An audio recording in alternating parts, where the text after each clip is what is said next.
Vai kādreiz esat aizdomājušies par pasaules saudzību, par tīrību? Par to, cik mūsu pasaule ir tīra. Bet tā tomēr nav. Tā ir netīra, pilna ar miskasti, ar netīrumiem.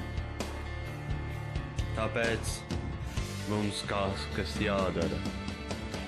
Un, pateicoties kartofelu industrijas, mēs jums piedāvājam to, kas sakops šo nekārtību.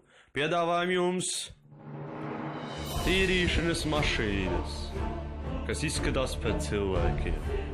Šīs mašīnas iztīrīs mūsu kļūdas. Vairs nekādas miskastes. Šīs mašīnas ir aprīkots ar miskastes iznīcināšanu, un viņiem, protams, ir daudz ieroču iebūvēti, ar ko viņi izspridzinās miskastu ārā no šīs pasaules, kā vairs nekur nebūs miskasta.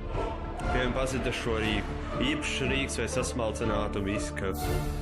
Vai miskastē galvas cirstu. Šis uzspridzinās miskastas mājas. Un drīz šādas armijas ies uz ielām. Būs visur. Ha, ha, ha.